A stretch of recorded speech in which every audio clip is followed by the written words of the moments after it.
Soy Fernando Díaz Villanueva. Hoy es 29 de noviembre de 2017 y esto es La Contracrónica.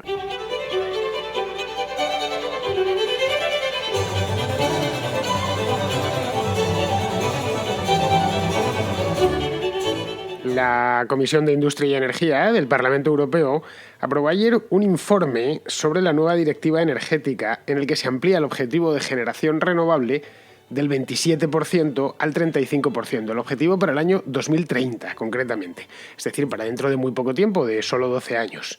Esto es un informe porque van a sacar una nueva directiva con respecto a la energía. Ya sabéis, las directivas europeas que tienen una digestión muy lenta y requieren mucha preparación, que por algo pagamos a tanta gente, a muchísimos burócratas en Bruselas para que se dediquen a estas cosas. La ponencia, de hecho, estaba presidida por un español que todos conocemos, José Blanco, antiguo ministro socialista, y está apoyada también por el comisario de Energía, que también es español, es Miguel Arias Cañete, que en este caso es del Partido Popular, y ambos están de acuerdo con esto y la ven realizable, esto de pasar del 27 al 35% de generación renovable en los próximos 12 años a nivel europeo, quiero decir. No digo yo que vaya a ser, es decir, no quiero decir que sea imposible en una palabra generar eso, el 35%. En España el mix es muy renovable, es de los más renovables del mundo. En 2016, de hecho, el 40% de la energía producida era de origen renovable, incluyendo por supuesto, a la hidroeléctrica. Pero eso, claro, no hay que olvidar que nos ha supuesto un coste a los españoles, un coste en la factura de la luz, que ha crecido, entre otras razones, precisamente por las carambolas que han ido haciendo con la generación en los últimos 20 años. No solo por eso, pero también por eso. Un coste económico importante porque han prevalecido, en definitiva, los motivos políticos sobre los motivos de mercado a la hora de diseñar el mix energético. Lo que cabría preguntarse es si va a estar toda Europa dispuesta a soportar el mismo coste y, sobre todo, si va a estar dispuesta a electrificar todo el parque móvil con este coste. Si miramos el mix energético español del año pasado, el del año 2016, ojo, es público, no me han pasado un documento secreto ni nada parecido, lo tenéis en Red Eléctrica, ree.es, buscáis ahí, el informe se llama exactamente, lo tenéis, el Sistema Eléctrico Español 2016. Hay un documento de síntesis que es un PDF que se ve todo de manera muy clara y muy facilita. Bueno, pues si consultamos este informe, que nos hace un retrato robot de cómo es el sistema eléctrico en España, de lo que se genera, cómo se genera, dónde se genera, etcétera, ¿no? La electricidad que se importa, que se exporta y demás, pues lo primero, o hay dos cosas que llaman la atención, así nada más mirar los dos primeros gráficos. La primera es que si nos fijamos en la potencia instalada, es decir, la cantidad de electricidad que puede generar el sistema eléctrico, ojo, el peninsular, de la península ibérica. Los insulares, los que hay en Baleares y en las Canarias, van por otro lado y son diferentes. Estoy hablando del sistema eléctrico peninsular. Bueno, pues si miramos la potencia instalada en el sistema eléctrico peninsular a 31 de diciembre del año pasado, lo que en concreto son 100.000 megavatios, para que lo sepáis, por si teníais la curiosidad. Bueno, pues lo que vemos es que un cuarto de la misma, de potencia instalada, capacidad de generar una palabra, un cuarto de la misma son centrales de ciclo combinado, que se han hecho muchísimas en los últimos 15 años. Desde aproximadamente el año 2000 empezaron a construirse y han aparecido como setas, como champiñones por toda la geografía española. Son baratas de hacer y además se hacen rápido, a diferencia de las nucleares, que llevan una planificación mucho más lenta y son muchísimo más caras, por supuesto. Bien, esa sería la primera, en planta instalada, en potencia instalada, perdón. Luego, esto le seguiría las centrales eólicas, los molinos, con un 23%, es decir, entre molinos y centrales de ciclo combinado tenemos ya un 25% de la potencia instalada, luego ya vendrían las centrales hidroeléctricas, que es un 20%, y luego ya una distancia considerable, el carbón, que es el 9,5%, y la nuclear, que es el 7,6% de potencia instalada. Ese es el primer dato que vemos. Bueno, esto es lo que hay instalado. Lo segundo es que si nos fijamos en cuáles de esas centrales cubrieron de manera efectiva la demanda durante el mismo periodo de tiempo, en este caso del 1 de enero al 31 de diciembre del año 2016, lo que observamos es que el 22,2% de la demanda cayó sobre los hombros de las nucleares, un 14% sobre los hombros de los altos hidroeléctricos y otro 14% en las térmicas de carbón. Es decir, que el carbón y la nuclear, con solo un 17% de la potencia instalada, atendieron al 36% de la demanda. Esta es la realidad. Estos son datos, ya digo, de la red eléctrica española. Las razones, como os podéis imaginar, a poco que sepáis un poco del tema o seáis mínimamente curiosos, las razones son obvias. Las nucleares, una vez han entrado en secuencia principal, pues empiezan a generar electricidad sin descanso, pues bueno, hasta que hay que pararlas para cambiar la barra de combustible, nada más. Con el carbón sucede algo parecido, no exactamente lo mismo, pero sí algo parecido. La central se puede tener encendida siempre que haya carbón, obviamente, ¿no? Solo es necesario colocar unas vías al lado para que lleguen los trenes cargados de carbón, o mejor aún, que la central esté al lado de una mina, como sucede en algunas partes, en algunos lugares del norte de España, que fueron a poner muy sabiamente el grupo térmico, la central de carbón, pues fueron a ponerla al ladito de la mina. De tal manera que casi los mineros sacan las vagonetas y se las echan directamente a la caldera. Bueno, como veis, una central de carbón puede estar encendida siempre. Siempre que haya combustible, le vas echando y es una cuestión de disponibilidad del combustible y de mantener la llama encendida, ¿no? Es decir, si nos seguimos fijando, es decir, en la observación esta que os acabo de hacer, y que parece obvia por lo que os he explicado, esto nos lleva a sacar la primera conclusión. La renovable es limpia, evidentemente un molino limpia en la generación. Ojo, que fabricar los molinos, al igual que fabricar las placas solares, no está limpio, pero bueno, no vamos a entrar ahí. La pura generación, bueno, y hasta incluso puede llegar a ser barata, una vez amortizado el coste de la planta. Las placas solares parece que son más caras, o por lo menos lo eran cuando se instalaron en España, pero en concreto os lo voy a dar el dato porque lo tengo delante. El solar fotovoltaica en potencia instalada es el 4,4% en España. Y en cambio de producción real, es decir, de cobertura de la demanda, fue el 3%. Menos no se correspondió, en una palabra. Bueno, pues ahora parece que son más baratas, pero bueno, que eso tiene un coste. Pero los molinos no es una tecnología cara, está muy madura y tal, puede llegar a ser barata. Una vez has amortizado, obviamente, el coste de la central en sí. Pero claro, el problema que tienen es que no están siempre disponibles. O sea, yo creo que está al alcance de cualquiera, ¿no? A ver, hay años más húmedos, hay años secos, hay años francamente secos, como este que estamos padeciendo. Por lo tanto, no se puede turbinar en las centrales y no se puede generar energía hidroeléctrica. Hay años húmedos que, por lo tanto, sale menos el sol y las centrales fotovoltaicas pues generan menos electricidad. Por la noche, por supuesto, no se puede generar electricidad solar porque no hay luz que alumbre. Bueno, hace unos años creo que engancharon unos caraduras, unos pícaros engancharon unos generadores de estos de gasolina y lo hicieron colar, lo metieron en la red. De esto hace ya bastante tiempo, fue la típica picaresca que creo que les pillaron y de ahí que nos enteramos todos al final. Pero vamos, es lo mismo con el viento, muchas veces no sopla el viento, hay calma chicha, un anticiclón encima y los molinos están parados. De noche, por supuesto, no luce el sol. Es decir, que necesitan un respaldo por narices todas estas plantas renovables. A no ser, claro, que queramos quedarnos a oscuras una fría noche de invierno.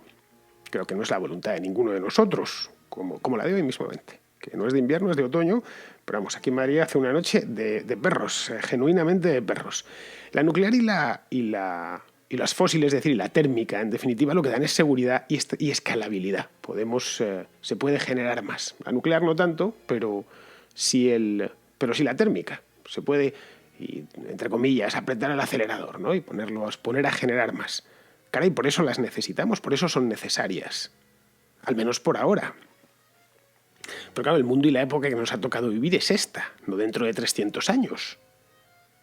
Y la Unión Europea lo que pone son objetivos para nuestra época, objetivos que José Blanco espera ver cumplidos. José Blanco dentro de 12 años seguirá vivo, eso espero. Es decir, no están poniendo objetivos para el año 2317. En ese caso, bueno, pues quizá lo mismo ya la energía nuclear les parece una antigualla. Dios sabe lo que se habrá inventado para entonces. De hecho, si contamos a los españoles del siglo XVIII cómo íbamos a estar generando electricidad, pues tendríamos que explicarle antes de nada qué es eso de la electricidad porque no lo conocerían. Les parecería todo pura magia. La cuestión es que en 300 años pueden pasar muchas cosas, pero en los próximos 12 el número de cosas se reduce bastante y la tecnología será muy parecida, se habrá perfeccionado en algunas cosas, pero no será una tecnología distinta que permita desafiar esto, que permita prescindir de toda la generación térmica o de la generación nuclear. Claro que aquí podríamos decir que somos ricos. Entonces, bueno, pues nos lo podemos permitir. Podemos pagar el kilovatio a millón sin ningún problema porque hacen falta 10.000 redundancias. ¿Sí? Ojo, con el kilovatio a millón no tardaremos en dejar de ser ricos, como os podéis imaginar.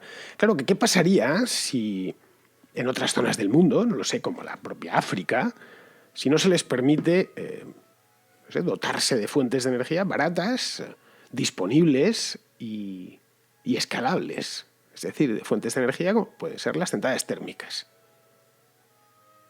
Es decir, si los sueños de los burócratas europeos se exportan y se imponen en otros lugares menos dichosos o menos bendecidos por la fortuna, como puede ser el Congo, pues pasará que se quedarán a oscuras y será imposible que se desarrollen.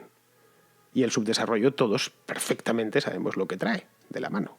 Trae guerras, trae hambre, trae migración, trae radicalismo ideológico, religioso y político.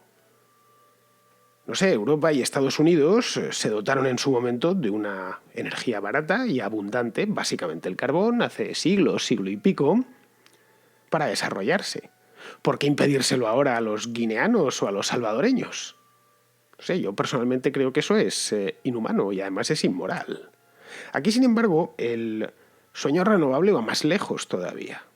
No se limita a solo tener una planta 100% renovable, como decían hace no mucho tiempo, como decía Greenpeace, hace no muchos años, que teníamos que aspirar que digo al 35%, al 100%, y que además era perfectamente posible y con muy pocos costes. La otra parte del sueño europeo, por lo menos, y en buena medida también del norteamericano, es utilizar esa energía eléctrica generada en los molinos o en las centrales solares para alimentar vehículos eléctricos. Hoy por hoy el petróleo se utiliza para muchas cosas, pero su primera función es poner el mundo a funcionar, el transporte, los aviones, los barcos, por supuesto todos los automóviles, autobuses, etc. Entonces sustituirlo ya completamente. Condenar la energía fósil, no ya para la generación, sino también para el transporte. Ese es otro de los sueños. Esa es más o menos, si nos fijamos, la visión de la modernidad. Lo vemos continuamente en los anuncios de la televisión, en la publicidad, lo vemos también en la propaganda de los partidos políticos. No nos cuentan, obviamente, que para llevar, para llevar y para llenar, para cargar todas esas baterías, vamos a necesitar más centrales nucleares o más centrales de gas o más centrales de carbón, porque es el único modo de seguir, de hacerlo, de poder seguir generando energía y hacerlo de una manera más o menos económica.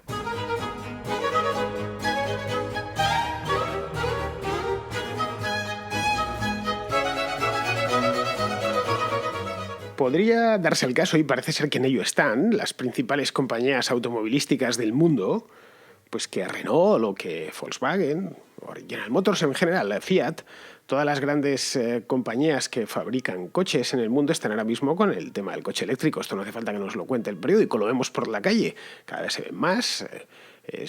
No voy a decir a todas horas y en todo momento, pero es relativamente común, por lo menos en las ciudades españolas, ver coches eléctricos. Primero empezaron a verse en modo experimental, vehículos municipales, y ahora ya se ven automóviles privados, incluso algún Tesla que otro. Bueno, eso es una cosa que está empezando y todos sabemos que va a ir a más. Y de hecho se está promoviendo desde los gobiernos. Es más, estas mismas compañías tienen la voluntad manifiesta, y así lo han hecho ver, y si se les pregunta lo dicen sin ningún problema, que quieren dejar automóviles eléctricos a bajo precio. Y dice, bueno, claro, está muy bien eso, un Tesla, porque ¿quién tiene 120.000 euros para gastarse? O un BMW, estos nuevos pequeñitos, de esos se ven algunos por Madrid. No sé cuánto cuestan, pero vamos, cuesta dinero. No está al alcance del español medio, ni muchísimo menos. Entonces, si solo pueden comprarlo los ricos o la gente acomodada, obviamente no se va a expandir por mucho que ayude el gobierno. Las marcas necesitan hacer un esfuerzo, estas empresas, y bajar el coste, y en ello están. La idea que tienen es dejar coches eléctricos por unos 10.000 euros, más o menos, la unidad, que sería pues lo que cuesta hoy un coche utilitario pequeñito, el más sencillo de todos, ¿no? En torno a los 10.000 euros. Claro, sería paradójico que el coche en cuestión cueste solo 10.000 euros, pero luego sea prohibitivo recargar la batería. Claro, es literalmente prohibitivo. Es más, voy más lejos. fabricar coches eléctricos hoy ya en sí es una ruina para las marcas. Leía el otro día que General Motors pierde como $9.000 por cada Chevrolet Bolt que vende. Es una ruina absoluta, pero bueno, lo están haciendo. Esto a veces sucede con los productos nuevos. Bueno, vamos a pérdidas durante los primeros años o el primer año y ya veremos el día de mañana, si una vez hayamos creado la necesidad, pues ya serán como empezaron los teléfonos móviles al principio, que los regalaban las operadoras, y a su vez las operadoras se los compraban a las marcas de fabricantes que también pues se los vendían en los terminales a descuentos, pero bueno, pero tenían que meter el teléfono móvil como fuese en el mercado. Pues en eso están ahora mismo ciertas compañías, o prácticamente todas. Creo que, conozco el caso del Chevrolet Bolt porque lo leí y lo he apuntado, pero creo que están todas perdiendo dinero con cada coche enchufable, quiero decir, que fabrican. Caray, por eso están tan obsesionados con que los gobiernos les apoyen y les den ayudas y creen programas, el de España creo que se llama Móvele o algo así. Entonces, bueno, pues si vas a comprarte un vehículo eléctrico, el gobierno te da, así por tu cara bonita, 3 o 4.000 o 5.000 euros. Que es un descuento realmente que va contra el contribuyente. A fin de cuentas, a ese caballero que quiere su coche eléctrico, entre todos le estamos pagando una parte. Todo porque, de nuevo, estamos haciendo política. No estamos dejando que los compradores y los vendedores tomen sus propias decisiones, sino se les está influyendo de manera decisiva muchas veces desde la política, desde el Estado, conforme a un diseño y una planificación genuinamente estatal. Y esto, por si a estas alturas no nos habíamos enterado, no funciona nunca. O mejor dicho, funciona, pero funciona mal. Pero bueno, si nos aseguran, como aseguran ahora cada 2x3, que dentro de 20 años, que si estamos en 2017, en 2037, el vehículo eléctrico será lo normal, y será la norma. De hecho, habrá niños entonces que dirán, mira, ese coche, ¿por qué hace ruido? ¿No, hijo? Porque es que es de los que quedan todavía de gasolina. Bueno, pues si sucede que dentro de 20 o 25 años los coches eléctricos son lo normal en las ciudades, pues se necesitarán electrolineras, que es como se ha venido en llamar la versión eléctrica de las gasolineras. No sé qué nombre al final se quedarán. Esto de electrolineras es como un neologismo que acaba de nacer, no sé si será el definitivo. Bueno, pues estas tendrán que estar enchufadas a la red para servir. Bien, leí también el otro día, me dejó un poco sorprendido, la verdad, que una electrolinera promedio, sirviendo, pues eso, kilovatios hora sin descanso, a todo el que pare a recargar, obviamente, una electrolinera promedio necesitará 30 megavatios de capacidad. Bueno, eso es mucho poco. Bueno, eso es aproximadamente el equivalente a unos 25-30.000 hogares. La capacidad necesaria para abastecerlos convenientemente. Solo, ya digo, una sola electrolinera. Digo yo que esa electricidad, toda esa capacidad se tendrá que generar en algún sitio. Ya lo vas a hacer en tu país o lo vas a hacer fuera, pero la tienes que generar en algún sitio. Y la tienes que generar más a un precio competitivo. Y dices, bueno, pues lo que hacemos es nosotros nos ponemos los molinos y las placas solares, tenemos un mix 100% renovable, pero claro, este mix nos deja una electricidad muy cara y vamos a tener que importar electricidad barata de otras partes. Enchufarnos, qué sé yo, a la red africana, por ejemplo. O que nos la venda Rusia.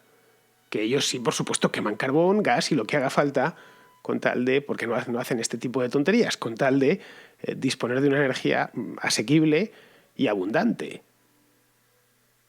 Y luego tendrá que hacerse, en el caso de que la hagamos aquí, tendrá que hacerse lo más eficientemente posible, o por lo menos lo más eficientemente que la tecnología del momento permita. Y ya digo, el momento es este, no es el año 2300. Hoy lo más eficiente sabemos lo que es, no nos engañemos. Es el combinado de nuclear, carbón y gas. Esta es la realidad, lo más eficiente, lo que genera más electricidad a menos precio.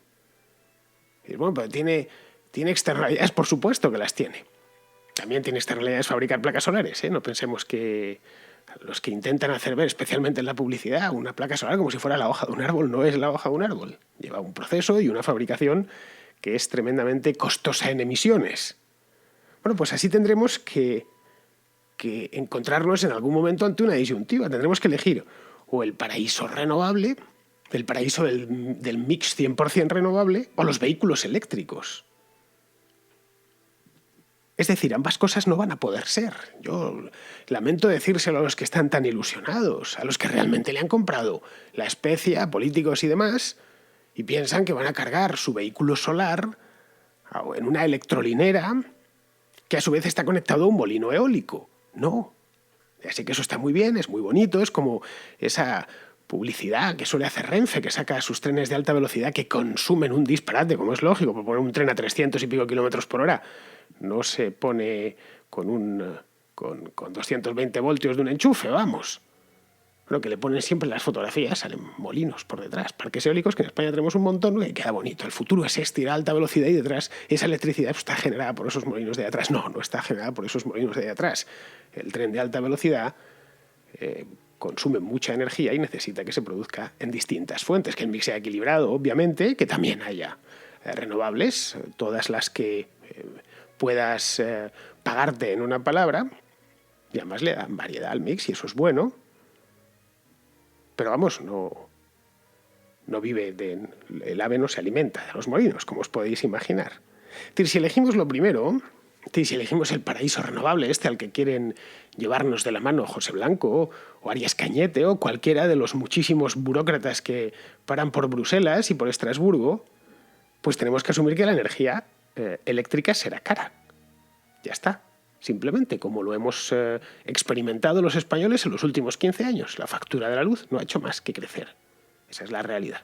Se paga hoy más por la electricidad que hace que en el año 2000. Y en ello, como ya he dicho al principio, ha tenido mucho que ver los malabarismos sobre un alambre que han hecho los políticos con el sistema eléctrico, incluido, por supuesto, toda la inflación de renovables de los últimos 3 lustros. Claro, pero eso nos dirá una cosa: si es cara, no compensará entonces tener automóviles eléctricos. Pues entonces no los conduciremos nunca. O no nos compensará tener flotas de camiones eléctricos. Los automóviles seguirán siendo a gasolina y los camiones, pues lo mismo, pero a gasoil. Ahora, si decidimos lo segundo, vehículos eléctricos, que todo el parque móvil se electrifique, pues habrá que quemar gas y carbón en grandes cantidades en las centrales. No sé, yo sinceramente, con la tecnología de nuestro tiempo, que es el que es lo que hay. Y el resto son puros juegos florales, cuando no directamente propaganda.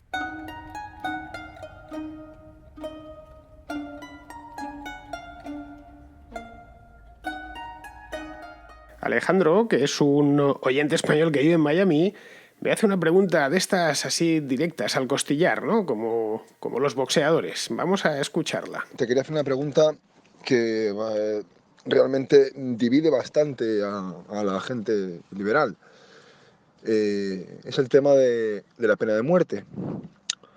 Me gustaría que dieses, bueno, tu opinión y bueno, un cierto análisis de lo que supone la pena de muerte en cuanto a las ideas libertarias, en las que se basan un poco en la negación de un gobierno autoritario.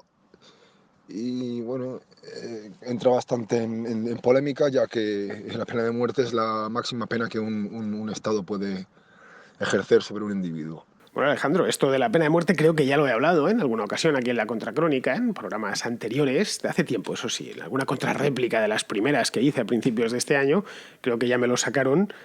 Y bueno, que ya lo contesté en su momento, pero vamos, no tengo ningún problema en contestarlo otra vez y las veces que haga falta.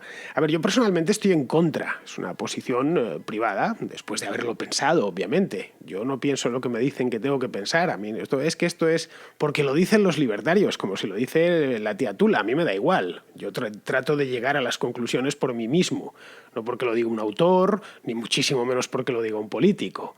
Es decir, cuando uno no es creyente para nada. Entonces, cuando uno es escéptico para todo. Yo soy escéptico para todo. Bueno, es decir, los estos de autoridad, como lo dice la escuela, hay que hacer un esfuerzo y tal. No, yo no estoy dispuesto a hacer el esfuerzo, me tengo que convencer por mí mismo y le trato de sacar pegas a cualquier asunto. Lo primero que hago es un método muy científico, lo falso. Pues con esto de la pena de muerte igual. Lo he pensado porque es un tema de actualidad siempre. La pena de muerte, cada vez que hay una ejecución polémica en los Estados Unidos, supongo que esto me lo dirás por esta de Estados Unidos que ha habido ahora, este señor que un escenario lamentable fue aquello, muy penoso, no le encontraban las venas cuando le iban a poner la inyección letal, no sé en qué estado fue, no sé si fue en Florida o en Texas, y fue un horror, vamos, estuve leyendo la crónica y me espantó. Bueno, pues esto siempre está saliendo, y cuando no es porque a un español le han condenado a muerte en Estados Unidos, y cuando no es porque van a matar al primer adolescente, y cuando no, es una historia que nunca, siempre curiosamente viene todo esto por los Estados Unidos y nunca por otros países donde se mata a mansalva, como donde el Estado mata a mansalva, como es el caso de la China popular, por ejemplo, donde hay pena de muerte y donde se sigue matando sin ningún problema y sin arrugarse. Siempre las cosas vienen de, si a tíos como Fidel Castro les daba por ejecutar a presos, pues bueno, es que es una dictadura, ya sabes, Estados Unidos es una democracia. Bueno, que ahí también es cierto, Estados Unidos debería ser un modelo y un ejemplo a seguir en todo esto. Pero bueno, volviendo sobre el tema, yo estoy en contra por, no tanto porque no crea personalmente, y creo que es así, que algunos criminales merecen que los maten, sinceramente, sino estoy en contra por dos razones fundamentales. La primera es porque no creo que el Estado tenga que disponer de una herramienta así de poderosa. Así te lo digo. Es decir, más allá de los tiempos de guerra, donde, pues bueno, en ese caso la pena de muerte sí podría estar justificada, entre otras cosas porque en las guerras todo se despacha a vida o muerte. Este tipo es un traidor. Entonces, eso es lo nosotros. Bueno, pues si es el o nosotros, pues que sea él antes de que seamos nosotros. Es un tipo que le está pasando información al enemigo. Entonces, cosas de este estilo. La alta traición, todas estas cosas, ya sabéis que la guerra es la existencia humana distorsionada por todos los lados. Bueno, lo normal es que no estemos en guerra. En España llevamos sin estar en guerra 80 años y espero que sean otros 80 y todos los que vengan. Circunstancias normales. Tampoco hay que darle este poder, porque no hay que contemplar lo que la ley ni siquiera lo contemple, en una palabra. Que el Estado puede, llegado un momento, quitarte la vida. Esa sería la primera. La segunda es porque, y creo que esta es más poderosa que la primera, es porque los errores judiciales existen.